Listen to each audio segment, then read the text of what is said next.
안녕하세요, 머니스나프입니다.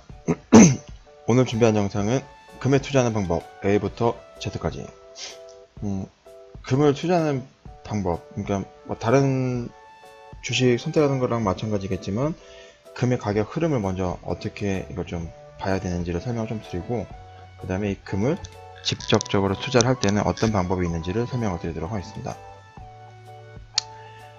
금과 달러는 안전자산의 대표 선수라고 할 수 있죠.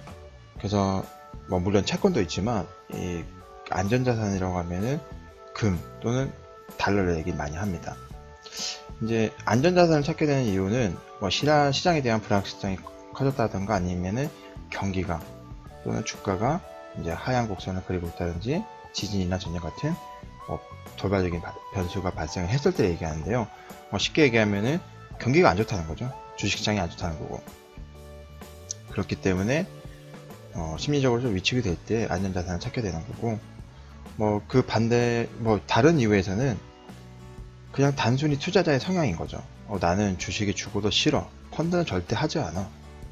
그런 사람들 같은 경우는 이제 예금이나 적금이나 조금 더 공격적으로 나가면 달러 예금 또는 이제 금을 사거나 이런 분들 많으시죠. 본능적으로 좀 연세 있으신 분들은 본능적으로 조금씩 금을 모으시는 분들 계시긴 하죠. 그래서 옛날 우리도 문화가 돌반지를 해준다든지 어떤 졸업을 하거나 큰 어떤 대소사가 있으면은 돈을 모아서 십시일반 돈을 모아서 금을 주는 이런 풍습들이 있는 거죠.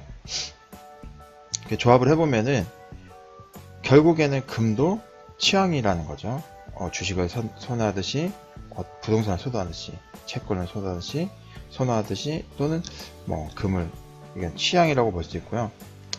또 다른 의미에서는 전략이라고 볼 수가 있어요.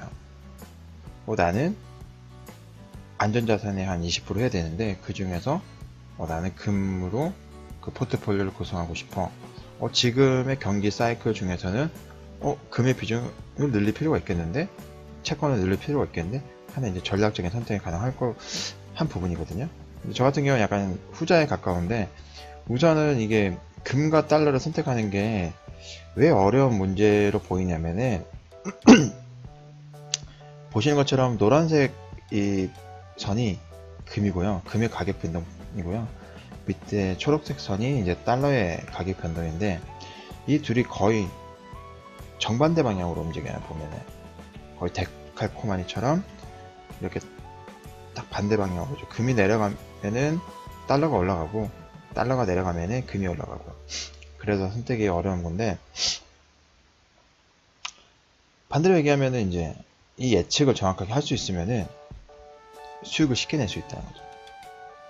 그러니까 금을 투자하고 싶다고 하면은 그러면은 환율의 방향을 정확하게 예측한다면은 금 투자는 백전백승이겠는데 라고 생각할 수 있는 거죠. 하지만 환율의 예측은 전문가들도 힘들다고 하는 영역이거든요. 정말 이게 제가 만들어낸 얘기가 아니고, 제가 이제 아시는 분의 그 회사에 외환 전문가라고 계신 분이 있으신데, 이분은 거의 예측할 때마다 틀려요. 올해도 틀렸어요. 하반기 때 달러가 약세일 거라고 예측을 하고 이 자금을 어느 정도 플랜을 잡았는데 지금 완전히 깨졌어요. 지금 최근에 이제 환율이 급등을 하면서 이건 이제 대표님한테 눈총을 받고 있는 상황인데, 그만큼 힘들어요. 환율 예측하는 게 지금 급등락을 하고 있는 상황이고. 그래서 금은 다음과 방법으로 투자해야 됩니다. 금은 저렴한 가격에 사가지고 비싼 가격에 팔아야 돼요. 하지만 주식이랑 조금 틀려요. 시간은 오래 필요합니다. 이렇게 얘기하니까 바로 반응이 이렇게 나오죠. 장난하냐 지금? 누가 그걸 몰라? 이렇게 얘기할 수가 있어요. 하지만 다시 설명해 드릴게요. 금은 싼 가격에 사서 비싼 가격에 팔아야 돼요. 그런데 주식과 달리 시간이 조금 걸립니다. 다시 나오죠? 다시 설명해 드릴게요. 중요하니까 다시 설명해 드린 겁니다. 금은 싼 가격에 사서 비싼 가격에 삽니다. 하지만 여기서 전제가 있어요. 이게 정말 베이직한 이유이긴 하지만 주식이랑 가장 큰 다른 점이 있어요. 뭐냐면은 주식은 엄청나게 많은 선택지가 있잖아요.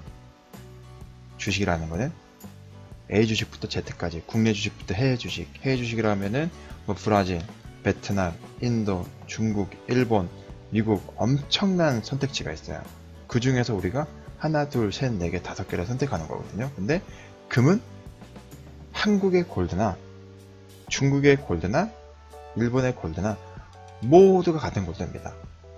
그렇기 때문에 선택지가 없어요. 금을 투자하고자 하시는 분들은. 그렇기 때문에 주식보다 쉬울 수가 있습니다. 다시 설명드릴게요. 주식과는 다른 점은 금은 선택할 수 있는 선택지가 하나밖에 없어요. 그렇기 때문에 주식보다 어떻게 보면 쉬워요. 다만 주식 같은 경우는 수많은 종목이 있기 때문에 오늘은 이 종목을 샀다가 다음에는 다른 종목으로 갈아타고 다른 종목에서 이게 좀 마음에 안 들면은 또 C라는 종목으로 갈아탈 수가 있는데 금은 그렇지가 못해요. 그래서 금 같은 경우는 인내가 많이 필요한 겁니다. 기다려졌다가 원하는 가격의 금을 파는 거예요. 그렇기 때문에 어떻게 보면은 좀 지루하기도 하고요. 근데 반대로 얘기하면 상대적으로는 또 쉽다면 좀 쉬운 이제 투자 대상이 되기도 합니다. 우선 다시 한번 설명드리면은 이게 이제 지난번에 중국에 관련된 금 관련 종목 설명할 때 보여드렸던 내용인데요. 지금 리먼 사태 이후에 각 나라의 중앙은행들은 금을 축적하기 시작했어요. 중요한 힌트입니다. 이게 금을 이제 더 이상 소비하진 않아요. 시중에 달러가 너무 많이 풀리다 보니까 금을 모으기 시작했거든요. 러시아 같은 경우도 2018년도 기준에서는 우리가 알고 있기로는 전 세계에서 중국이 엄청나게 금을 많이 보유했을 거라고 생각하고 있어요. 근데 지금 러시아가 금보다 더 많은 지금 금을 보유하고 있어요. 2018년도 기준에서는. 유럽도 마찬가지고요. 유럽 같은 경우 지금 전 세계 은행들은 금을 사기 시작하면은 다시 되팔질 않아요. 그 이유는 뭐냐면은 시중에 너무나 많은 달러가 있기 때문에 달러에 대한 신뢰도가 계속적으로 떨어지고 있어서 그래요. 언제든지 달러 헤게모니가 붕괴가 될 수 있다라는 또 되었으면 하는 그런 기대 심리가 있는 거거든요. 시장에서는. 그래서 금은 가격을 보시면은 이렇게 급등을 했다가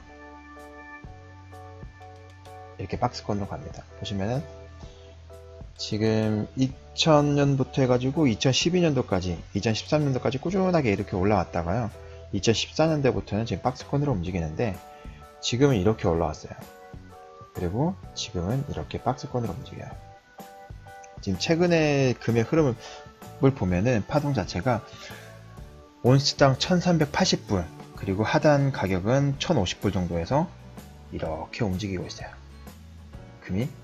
그러니까 결론을 말씀드리면 이걸 조합해보면은 역시 금도 가격은 꾸준하게 상승을 한다. 그리고 이 상승에 있어서 파동이 있다는 거예요. 파동이 있다는 거는 높은 점이, 고점이 있고 저점이 있다는 얘기거든요.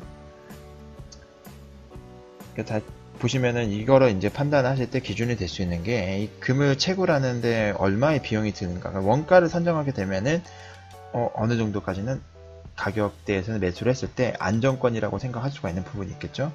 그게 지금 온스당 2017년도 기준에서는 온스당 약 한 1000불 정도 같은데요. 원가가. 그리고 전 세계의 탑 10에 드는 마이닝 컴퍼니로 비교를 해보면은 2017년도 가격 기준에서, 근데 이게 보면 전부 다 2017년도가 아니고요. 일부 회사는 2018년도, 또 일부 회사는 2017년도 기준인데, 보시면은 뭐 아까 바로 이전 화면에서 보여드렸던 것처럼 전체적인 비용 자체가 한 1000불 정도 드는데, 여기서는 이제 All-in Sustaining Cost per Ounce라고 이제 Excluded by Product Credit, 그러니까 이 부산물을 제외한 원가를 따져보면은 거의 한 800불에서 1000불 정도 되는 것 같아요. 그죠? 그러면은 다시 이제 그 차트 자체가 조금 다르게 보이는 거예요. 앞에서는 상단과 하단으로 이렇게 구분해서 움직임을 봤었는데, 지금은 다시 설명을 드리면은 요 정도 선, 한 1140불에서 1180불 이 정도 수준에서는 매수하면은 거의 안전하게끔 수익을 낼 수 있다고 보시면 돼요. 그러니까 아까 말씀드렸던 금을 채굴하는데 채굴 원가가 한 온스당 1000불 정도가 되는데, 여기서 다른 기타 비용을 비용과 마진을 얻는다고 하면은 온스당 1100에서 한 1200 정도 이상은 분명히 시장에서는 올라가야 되는 거거든요. 정상이거든요. 그렇기 때문에 한 이 정도 가격에서 매수하면은 아주 안정적으로 수익을 낼 수 있다라고 보시면 될 것 같아요.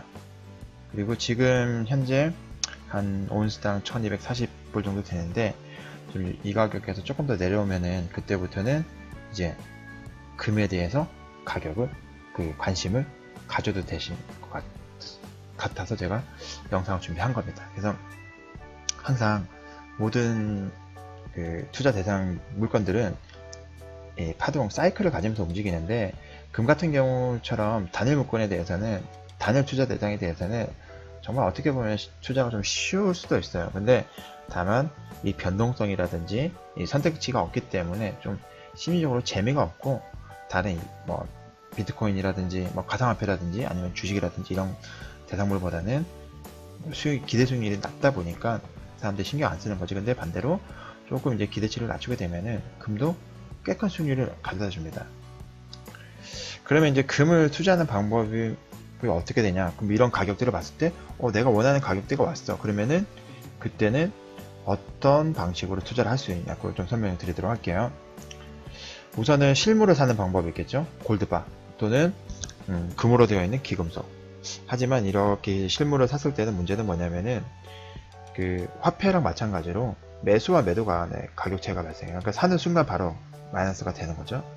그러면은 이제 저 같은 경우는 이제 아래에 있는 방법을 선호하게 되는데,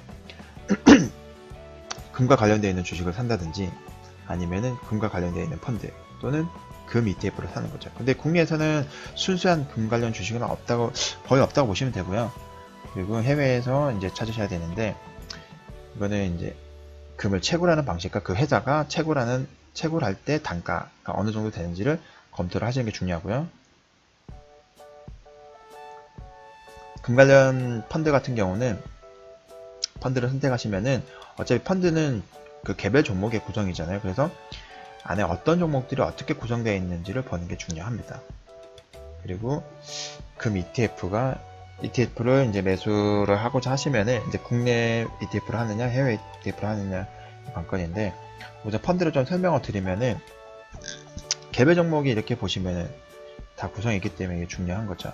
개인적으로는 뭐 펀드도 그렇고 ETF도 그렇고 저는 수수료는 별로 신경 안 쓰는 편입니다. 그냥 수수료 뭐 계산하는 것보다는 이 구성 종목과 내가 원하는 그 타겟에 대해서 잘 타겟팅이 되어 있는 거를 관심 있게 보지, 수수료를 막 이렇게 따져가면서 투자하는 스타일은 아니라서 제가. 우선 금 펀드도 종류가 보시면은 1등부터 이렇게, 이게 2016년도 지금 펀드 수익률이거든요. 그러면은 1등이 37%, 이제 인덱스가 18%, 거의 더블 차이가 나죠. 어떤 상품을 투자하냐에 따라 가지고 수수료를 좀 저렴하게 간다고 하면 ETF를 선택했을 텐데 그러면 18%였고요. 조금 더 높은 수수료를 지불했다고 하면은 한 4% 정도 수수료를 지불했다고 하면은 37% 정도 수익을 얻게 되네요. 수수료 빼고 나서도 뭐 거의 더블 되죠. 이 정도면은 수수료 지불할 만한 가치가 있는 거죠. 반대로 얘기하면은 금값이 하락할 때는 위에서부터 반대로 이렇게 좀 역전 현상이 일어나기도 합니다.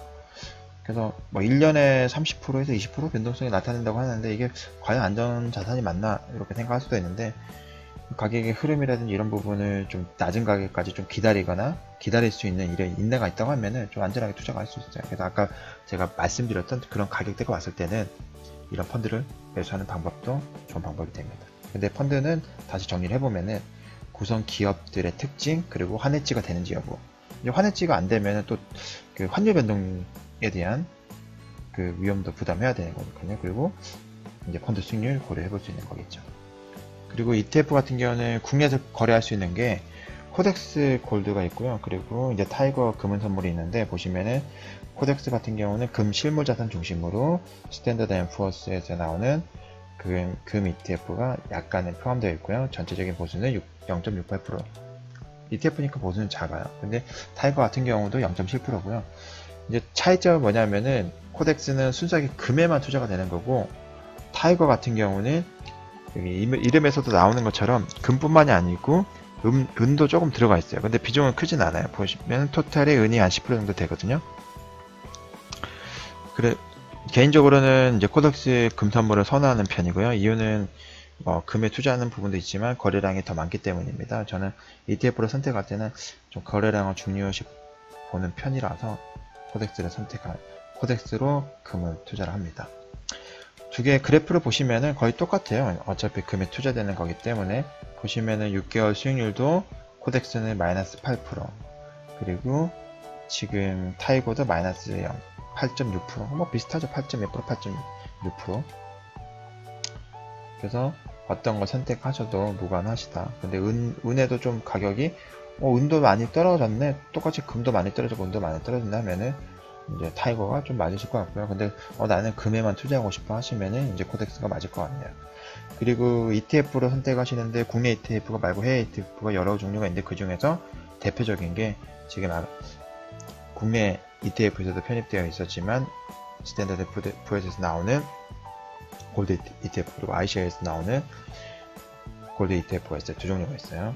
근데 해외 ETF를 선택하는 건 이 상품들은 모두 이제 US 달러로 투자가 되기 때문에 환율 변동분까지 신경을 쓰셔야 된다는 거죠. 그 이외에 이제 금적금이 있는데 골드 적금 같은 경우는 저는 개인적으로 이걸 왜 하는지 모르겠어요. 근데 이거를 하시는 분들 같은 경우는 나는 주식은 싫어, 그리고 펀드는 싫어 하시는 분들, 나는 예금하고 싶어, 적금하고 싶어 라고 하는 아주 보수적인 성향의 투자 성향을 가지신 분들은 적금인 줄 알고 하실 거예요. 근데 보시면은 사고 팔 때 이 수수료가 1%가 있고요. 그리고 메인 매도할 때 수수료가 2%가 있기 때문에 거의 뭐 3%를 까고 들어가는 거라서 뭐 예금이라고 하기도 적금이라고 하기도 그렇죠. 이게 그런 분들 같은 경우는 기대 수익률 자체가 보통 한 많으면 4%, 5% 요 정도 될 텐데, 은행 지금 적금 가면 한 2%대 중반, 2%대 초반 되잖아요. 그러면은 얘를 투자를 해가지고 기대 수익률 5%에 마이너스 3%, 이제 수수료 3% 떼고 나면 2% 정도 나올 텐데, 거기에다가 얘도 뭐 비과세 되는 것도 아니고요. 예금자 보도 안 돼요. 이거를 선택하는 사람들 같은 경우는 저는 좀 이해는 안 됩니다. 그리고 이제 KRX 금시장이 있는데, 얘는 이제 주식과 거의 비슷한 방식으로 거래를 하시는데 저는 해보진 않았어요. 근데 보시면은 이제 얘는 매매 차익, 주식 매매 차익처럼 비과세가 되고요. 부가가치세도 납부를 하지 않고, 다만 수수료가 조금 있어요. 0.45%, 0.16%. 수수료는 작죠. 그래서 홍보하는 것 자체가 수수료가 낮고 이제 세금 안 내면서 거래를 할 수 있다는 거고요. 그리고 얘가 가지고 있는 매력은 뭐냐면은 나중에 원하는 시점에서 골드바로 실물을 가져올 수 있는 거죠. 근데 여기서 이제 수수료가 좀 많아요. 보시면은 뭐 출고 수수료, 운송 수수료, 보관 수수료 해가지고 꽤 많은 수수료가 나오죠. 그래서 좀 큰 금액을 거래하시는 분들, 그리고 큰 금액의 골드바를 원한다, 좀 그런 부분을 나중에 어느 일정 시점에 대해서는 내가 양도나 증여나 이런 수단으로서 사용하겠다라고 하시는 분들 같은 경우는 조금 매력이 있을 것 같아요. 네, 오늘 준비한 영상은 여기까지인데요. 중요한 문구죠. 엄청 이제 제프 몰건이 1912년도 때 Gold is money, everything else is credit. 금 빼고는 다 가짜라는 거예요. 이게 상당히 의미심장한 말이죠. 그렇기 때문에 항상 역사적으로는 모든 화폐의 가치가 버블에서 사라지는 순간 다 금을 찾게 되는 거죠. 그래서 금이 안전자산인 것 같습니다. 오늘 준비한 영상은 여기까지고요. 영상이 마음에 드셨다면 좋아요를, 그리고 다음 소식이 궁금하시면 구독을 눌러주시기 바랍니다. 머니스나이퍼였습니다.